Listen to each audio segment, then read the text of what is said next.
tape recorder. Thank you for coming. So I would like to give a kind of introductory, some words about, after the fact, I'll talk about what specifically is here. But I'd like to start out with a question about why and a little bit about how this has evolved. So why and what and where does it come from? So Molly and Dana graciously favored me with an invitation to show here, and what that provided was an opportunity.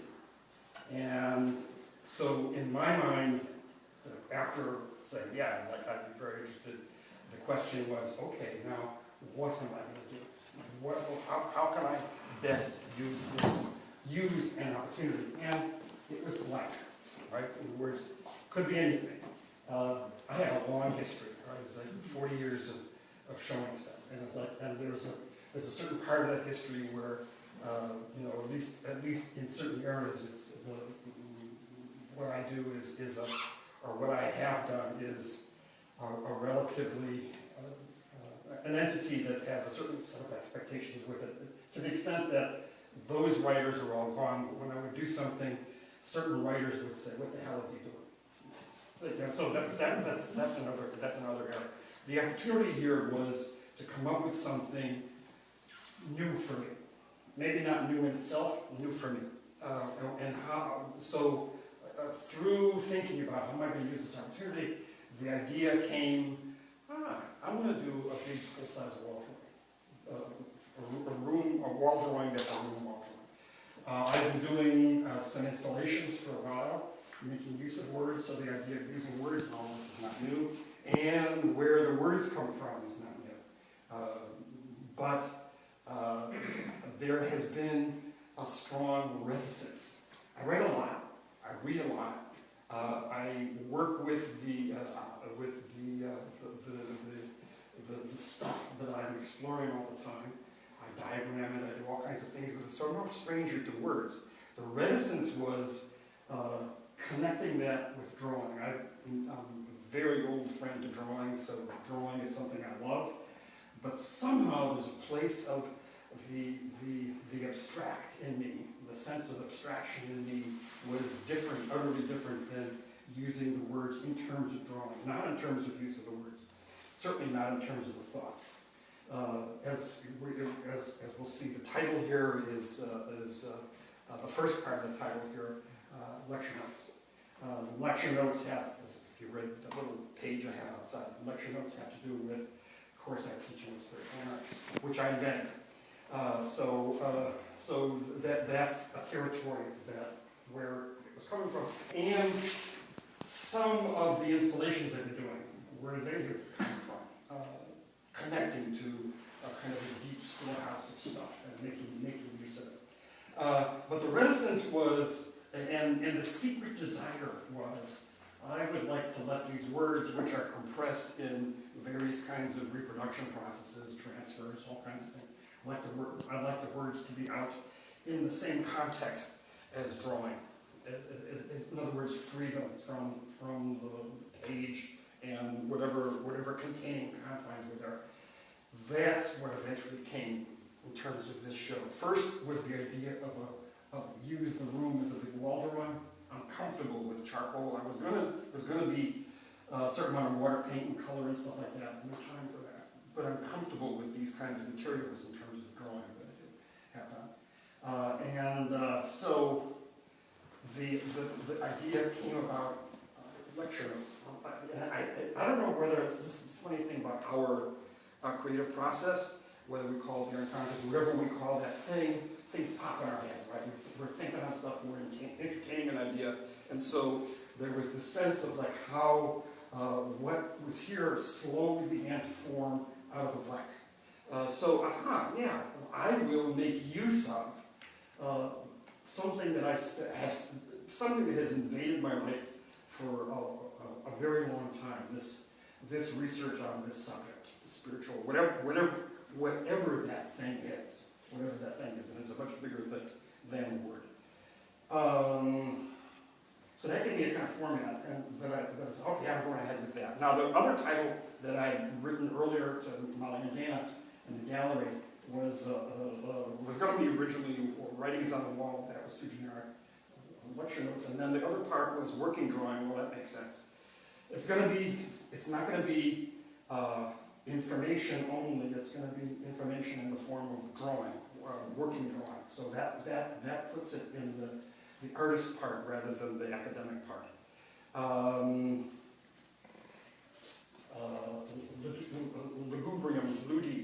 Ludibrium was a word that came across that, for a variety of reasons, was really interesting. It comes from the Latin play.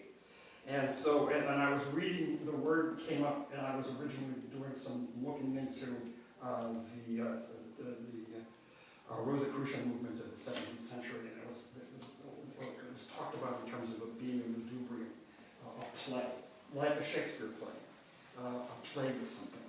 And so, that popped in, and then the last part of the phrase for the title, World Trees That Float, is a very old phrase that I've been toying with, and it has to do with these pantheons that float around in our time, and they collide and do all sorts of things.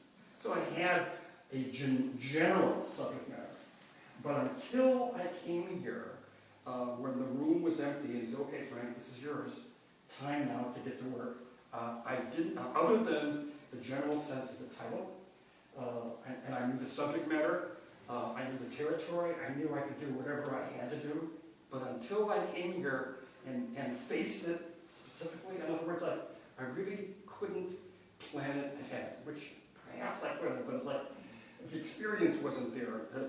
That's what began the process. So ultimately, by the time I got moved in, I came with materials, a table, and a whole bunch of boxes of files.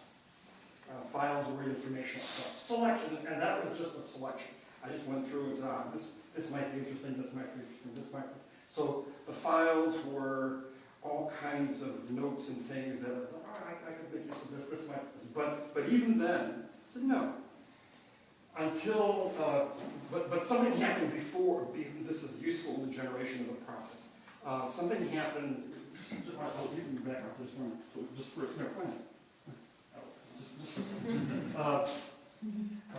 first thing that took place before the words came out, before I unpacked the files, was being here alone in the space. I felt the need to make it mine for the time being, right? It's an opportunity for a time being. For an exhibition is for a time. So I needed to make it mine. So, in other words, put it in the direction, get rid of the fearsomeness of the white cube, the pristine white cube. So I took my charcoal and I just began to just sort of move around, just sort of go and make some marks. You know, with the charcoal and rub it out. Just go around a few times and just begin the process. And rubbing, and just basically also to feel how does this material behave on the wall? What am I going to have here? Because I really didn't know for sure how the charcoal, or would I have to adjust to do something else? Just how would it work? So that, and it's that going around the wall a number of times that became this early fragment here of the theme of the snake body as they of the Ouroboros, right? Which is an ancient device going from Egypt all the way through the alchemists. So we see the head and this device, this rhythmic device, the tail, and where the head and the tail. The snake doesn't really bite its tail. Very early on in the making of it, I described the word aporia, which is from the poros is the Greek word for that we would have an equivalent of portal and passageway, or window and doorway. You put an A in front of it, it means blocked path. And so the blocked path. And then on the other side, I had this phrase from Murky Leon, who's a historian of religions from the U of C here, no longer alive, from Europe originally. And it's a phrase in illo tempore, which is in that time, which is a reference to mythic time, to dream time, to a time that's not time, to a time that's before history, in the history of religion that he's talking about. It's the time when the creations take place. There is the snake attempting to bite its tail, but at the point of our passageway where we all come and go, there isn't a pour in it. But there's still the tension. So you could open the. I just wanted to point that out. That was the first thing. That was the first thing that set in motion, and the specific particularity of it wasn't. It eventually began to work itself out. Now, something else I mentioned in the page, and this happened only later. It's a curious phenomenon. On the page outside, I mentioned that I had a drawing show that opened September 12th, 2001, right, day after 9/11, and it was like, which was really creepy, and the work was done well before, but having to open it the day after, that was the creepy part. And in that show, it was at the University Club, there was a long space, and they gave you the opportunity to do like a 12-foot drawing, and the drawing was one of these undulating rhythmic forms, not with snakes head, not with a more voice, it was a form. And later on, I thought, my gosh, this has a certain similarity. And in the page, Charles is the name, but we were both working here that Sunday night when the news came on the radio, Bin Laden. So that for me, there was this very interesting connection between these two things. But that's just whatever we call that, right? That's just a thing, right? And some interesting kind of connection. But anyway, so we could say that these two walls began to happen first. This is a wall having to do with myth, and that's a wall having to do with time and due time. And you know what I'm doing? I'm also jumping way ahead of something here that I looks and jokes to myself. So before going too much into that, let me connect to something that about the why. If I were to think, so I'm taking a step back here. If I were to think further now about the titles here, I would add two more after doing the drawing. Two more words to the title after having done the drawing, which would be marathon and then pushback. Marathon having to do with basically this drawing took place Saturday to Saturday. It was like because of the variety of circumstances that I had basically a week to do the drawing. And so to figure out what I was going to do and then do it, there was not a lot of time to mess with things in the sense that I normally need to do. I take possession of something when I'm making it for a long time until it's ready to go. So this is more about process and letting the thing happen that has a different relationship to some of my other stuff in terms of perfection is the wrong word, but a certain kind of thing. This had the times like an alarm clock set to go and time is up, whether you're finished or not, it's over. Pushback is a much more complicated thing.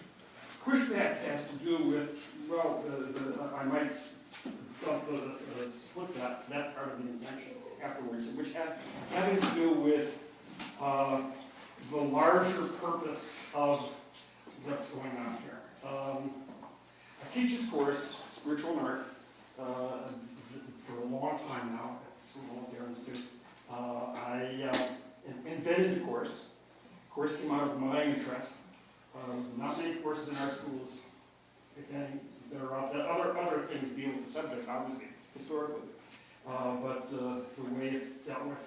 But it didn't come out of my, obviously it didn't come out of my little head.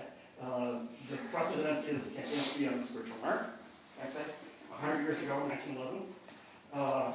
And more importantly, a show that some of you have seen the catalog for, came out of the LA County Museum and came to the MCA here, went to one location in Europe. It was called On the Spiritual Art, Abstract Painting, 1890-1985. And it's that text and essays and scholarship, that's 17 great essays in it, is that scholarship that basically gave me the background to formulate a class and to make an argument to the various committees involved in accepting an idea like that, to say, oh, okay, this is just not something on my head. This is something that's involved in a variety of scholarship that's part of the time. And basically, one of the, thinking about the idea of pushback, one of the ideas in that the scholars for that exhibition was that they were seeing maybe not an alternative view of the development of abstraction, not from out of formalism so much, but out of ultimately out of the simplest ethos. In other words, meaning systems. Not meant to dethrone the previous idea, but to say, look, there's something, there's more here now. That exhibition took place in LA County in 1985. The scholarship took place from 1980. So, in a curious way, that exhibition was also one of the functions had to do with it's going back and forth with all those notions of postmodernism that was going on at the time. A kind of attempting to revise some standard versions of the development of abstraction in terms of meaning systems. Obviously, one of the issues involved with postmodernism. So this sense of alternative. Now, that's one thing. That's not the pushback that I'm thinking of. Pushback has more to do, in my interest, with what is seen as possible in the time we live in. In other words, the big era, the big time of our time. So, whether you would characterize that to yourself as postmodernism or modernism or a form of modernism or 21st century now, after all, it's the 21st century.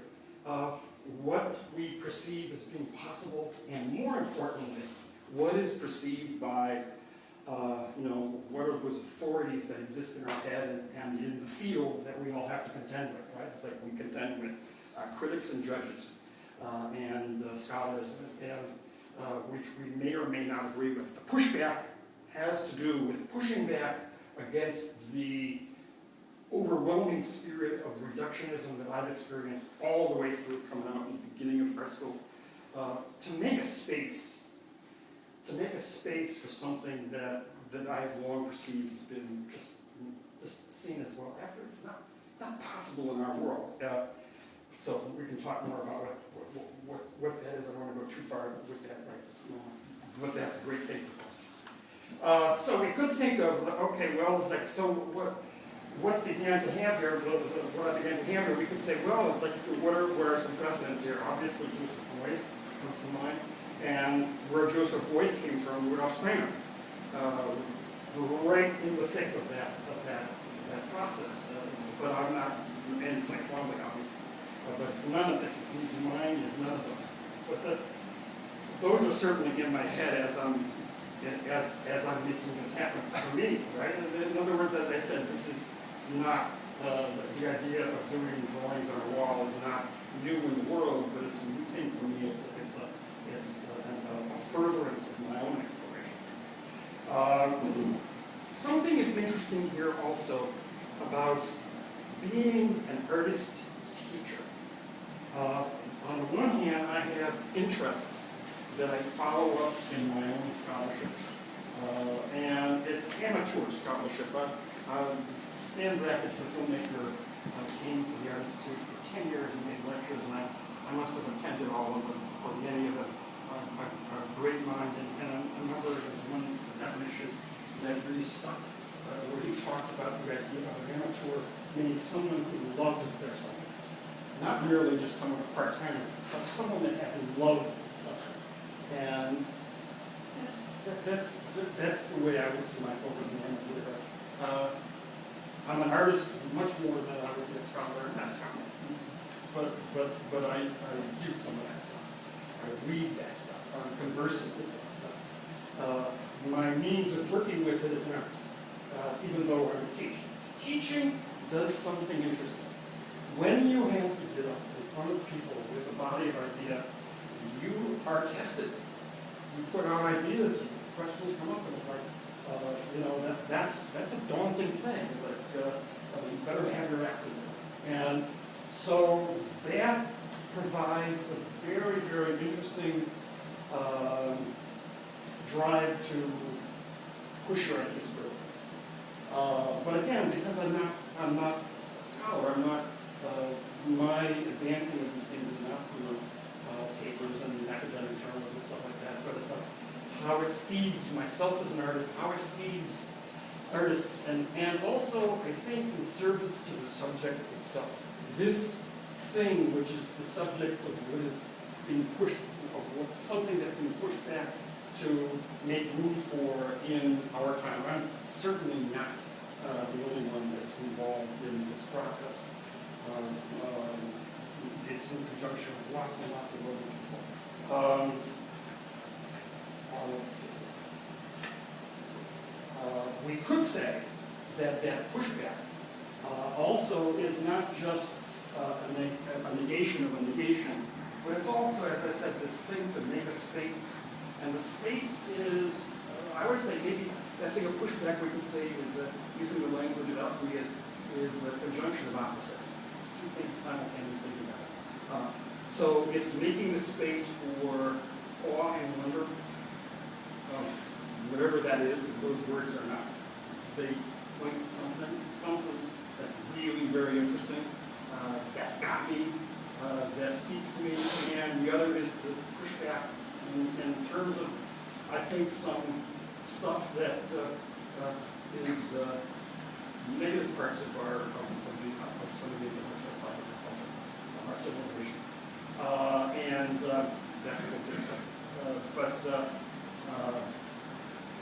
see. Other thing, last thing, is I always say this in terms of people where I'm dealing with this subject in a class. Everything is not for everybody. And everything is not for everybody in the same way. So that I may be talking about a general kind of subject, but as an artist, it's like it's the bias and the way that is familiar and comfortable to me. Everybody else deals with all that stuff in their own way, if they deal with it at all, right? Which is not necessary. Last thing, for this part, I'd like to just call up a phrase that's a definition of both modern beauty and modernism for Baudelaire. I think there's something there that Baudelaire says in a very, very interesting way. He talks about a double comparison. Beauty is made up of an eternal and variable element. Right? What the hell is that? Beauty is made up of an eternal and variable element and of a relative circumstantial element. Right? In other words, there's the two things. There's the stuff of the vagaries of the artist and of the fashions of the time. The fashions of the time are real important. They're part of it. But he refers to this other thing, and he continually refers to that eternal and variable. I would think that, given our view of the cosmos, where everything is dynamic and the layers are peeled back and it's continual dynamism, whether it's cosmologically outside or subatomically, everything is dynamic. It may be that a word for a correlation of eternal really doesn't, because one would have to, in our time, how do you stand outside and see that thing? It's more like the horizons are so far back it doesn't matter, right? So in other words, it's not, we don't want to be too literal about that word eternal, because, it's like, but it's so far back, it's the big picture, it's the big picture. Anyway, that by way of introduction. I would like to then, as I mentioned about the formation, and begin to talk about this, but maybe just ask for if there are any questions right at this point before I start talking about specifically what we have here, because just quickly, what I have here is no big systematic wholeness. What I have here are fragments. They're the pieces that came up in the time available. Basically, I came in, I had my table, I laid out the files, and then I in a room with blank walls with the charcoal around it, not yet a serpent. And I'm thinking to myself, okay, now what? what am I going to do now? What's going to come up, right? That's, you know, so all this stuff is laid. It's like a big deck of cards. Some of you guys probably came in and probably saw it. So it was like, and then slowly, this came up. Let me just mention that first because it's really this was the first one that came up after the marks around, which was a phrase from Bataille. You know, Bataille, right? A phrase from Bataille, the renegade surrealist, that he and Bataille had lots of negative things back and forth with, right? And the phrase was, mine is an elaboration off of Bataille, but the phrase was, the absence of myth is the myth of the age.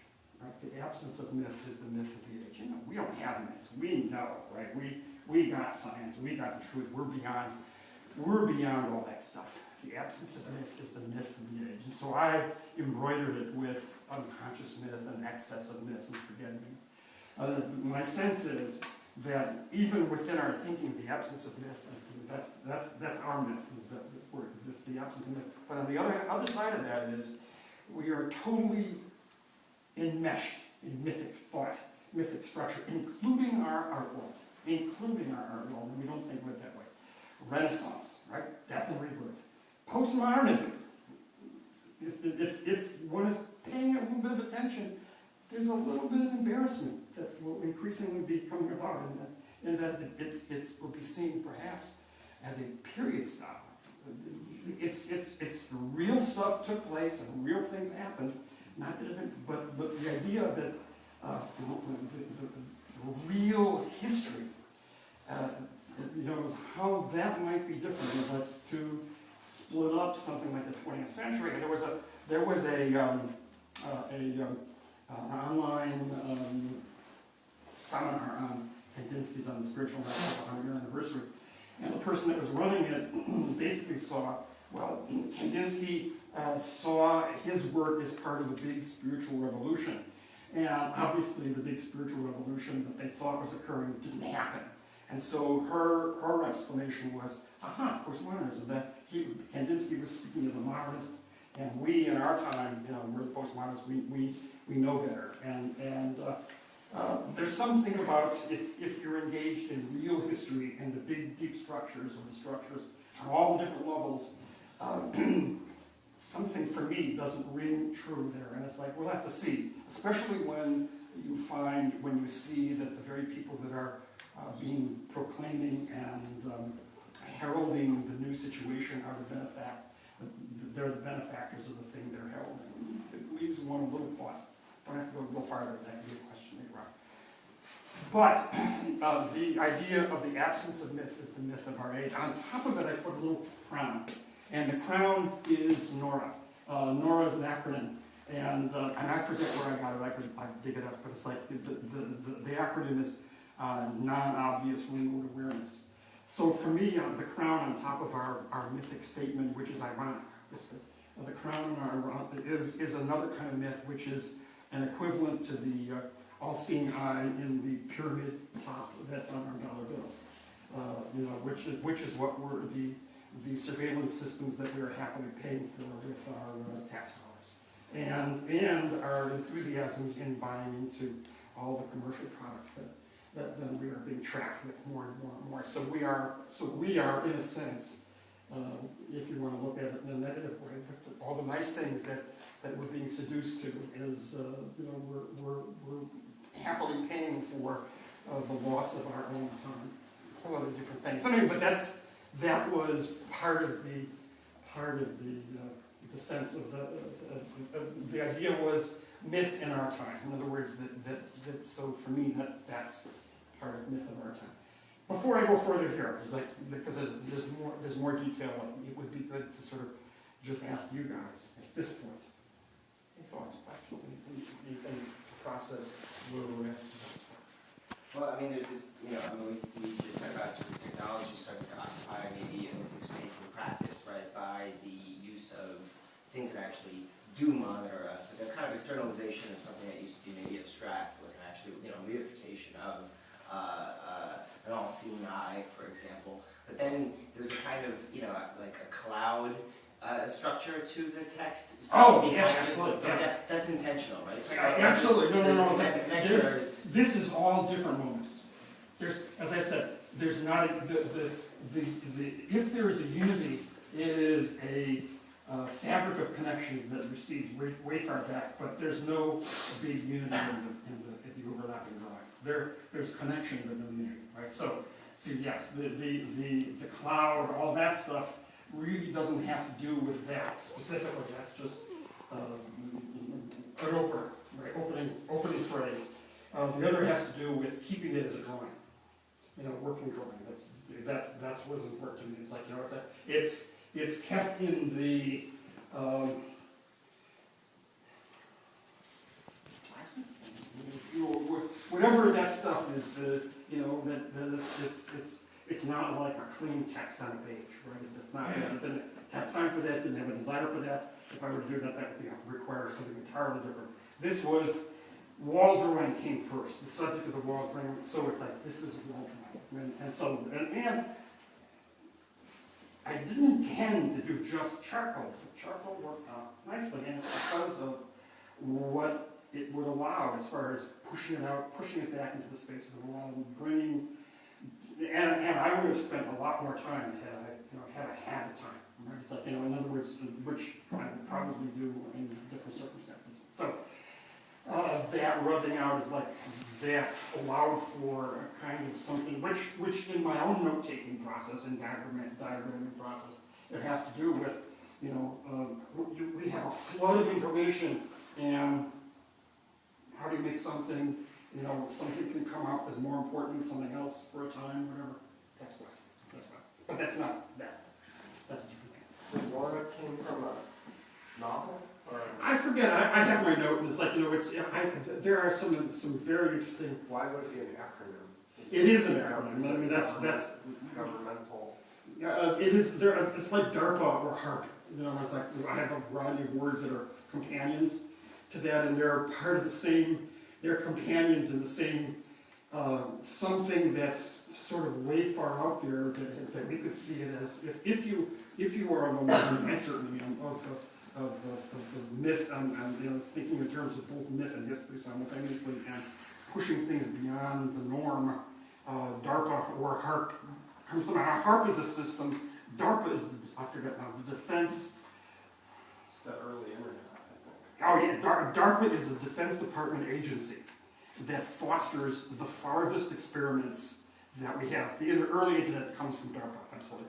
But that's not, DARPA is just a whole body of called black experiments, things that are beyond our sense of what things are. So, for instance, HARP is supposedly, it's an object from the DARPA Defense Department initiative, which was meant originally to send out microwaves to communicate with the atomic submarines that sit at the bottom of the ocean, waiting for something, right? And so it's a communicating device, and what they do is they shoot microwaves that bounce off the ionosphere, off another thing of the ionosphere, and goes to where they want it to go.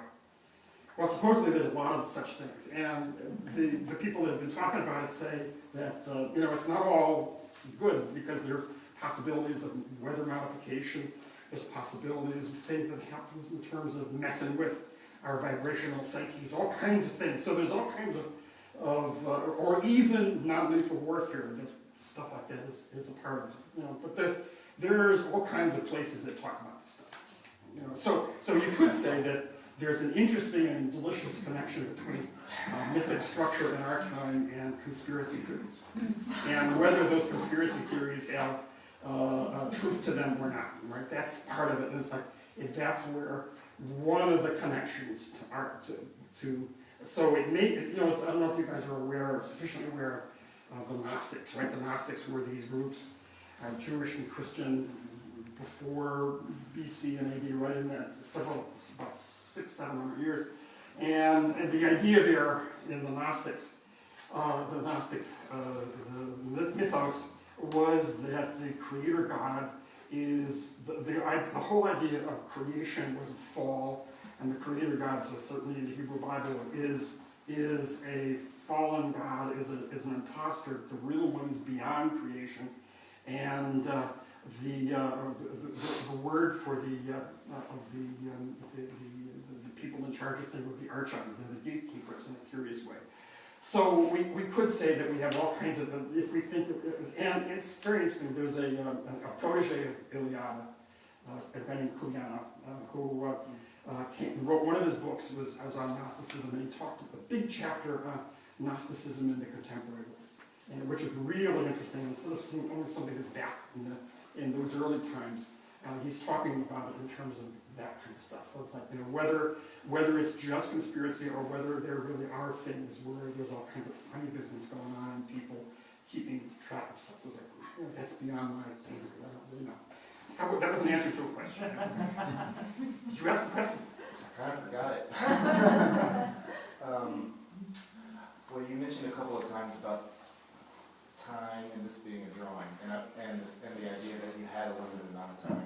And when I came in here, and I had the opportunity. I came early during the opening and had the opportunity to be here by myself for a while. And I kind of thought, water on Mars. I'm sure Frank could talk about water on Mars for a while, but he chose to have that just be, a phrase or as you mentioned, a fragment. And I'm wondering, and then I look at some of this. And there's here, one thing kind of leads to another. There's a little bit more of a narrative, or maybe even not quite a lesson to be taught, but maybe more of that there. And then, it's a map. Yeah, right. And then here as well. And I guess I'm just wondering, you obviously spent more time on this area than say, and I'm sure you specifically wrote Water on Mars by itself for a specific. That just came out of the blue. Okay. Well, but it fits. Well, I'll say that you left it for a reason. Yeah. And I guess I'm just wondering. I was going to do something else there. It's like. Well, hold on, because let me ask you one next Yeah. Because I'll really forget. Yeah. I'm just curious as to if, things like the time and the fragment, or lack of, or not as much time, and the fragment. Different kinds of time. Yeah. Right. It is what make these, in your mind, make this whole thing a drawing, or is it something else, or are those two things the fragment and. Because when I first saw these as being, when I first looked at these and I saw these as fragments and there's not too much narrative in a lot of this, I started to think of it as a set, and Some associations maybe.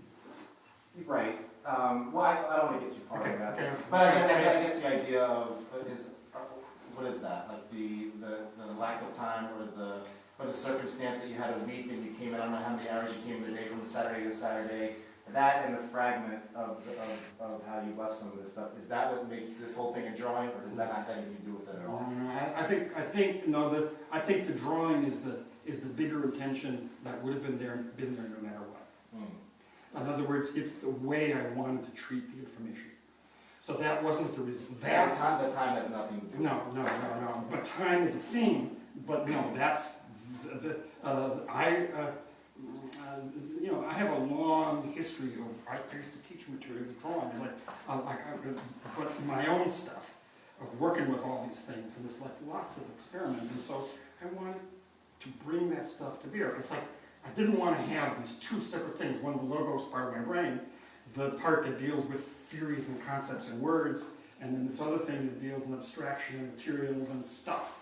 It's I wanted the conjunction of opposites to be brought together here. I wanted them to interact. And, who knows what can happen in the future, but it's for this one, no, that was part of it. In the title, which was well before coming in here, working drawing, right? Second part of the title, working drawing. That is clearly what I had in my mind. That was going to be there no matter what. Now, what I was talking about, the lack of time, I probably would have processed the stuff more. Probably would have had more of the erasure and the layering and stuff like that going on.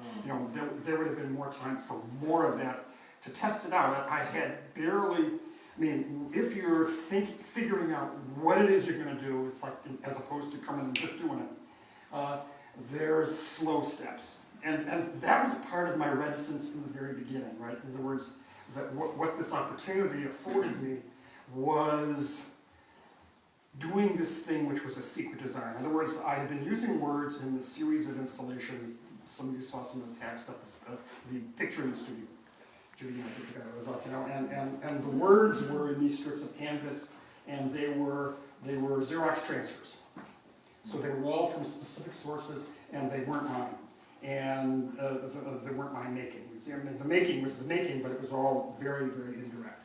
And as I was putting up that exhibition and doing the grid, I was thinking, boy, it'd be really interesting to have some, like things that don't fit into that format. It's like of the transfer, even in a 14-foot long piece of canvas. It's like, just sort of to have the freedom to just put the word out there. Well, I didn't have time in that installation either, right? So this is probably, what opportunities afford you is something that's like, what's hanging back in there that you want to do that you haven't gotten to yet, right? And that's what came out. Right? That was there since the picture in the studio installation. So that desire to do that. So that's what came out. And one of the fallback positions, because I didn't know if it was going to work, one of the fallback positions was going to be, I've got these tags, I can make that happen in a layer, and then it's like, that might be something I might do as a secret experiment before I take this down, just to see how will that look. Right? So, no, that has nothing to do with not having enough time. I would have processed it more, but no, before I, what do you want in that question? No, I was just curious about What was the other part of it? One was the fragmentation, the fragmentation. Yeah. At this point, I don't think, given no matter what time, I don't think I'm ready, nor do I want to have the responsibility of making the whole thing. It's not a completed process. It's a process I'm engaged in, and that continually digging up and working with stuff. And there would be a certain kind of pretense if I were to have the whole thing there. I don't have it figured out, right?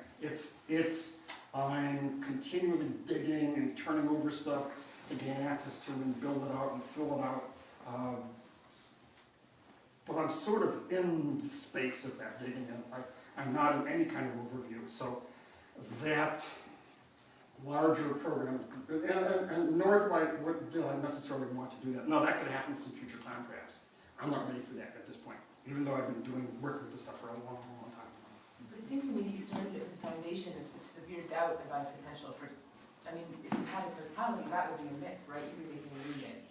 If you start with the absence of myth is the myth. Mm-hmm. So it Yeah, seems, it's consistent, you said. I'm saying it's very consistent, yeah, and I'm Yeah. saying I can't imagine you making a totality. That seems like it would go against every digression, every transgression, every doubt, every time you backpedal. Like, Because it's unknown. way too critical for that. It's unknown stuff, right? That's an interesting thing having to do with time. Basically, before I do that, it's like, is there another question? Just at this point, forget about this. Frank, how long have you been teaching the art and spiritual? And 1992. okay, and how do you think it's affected your work? It's been,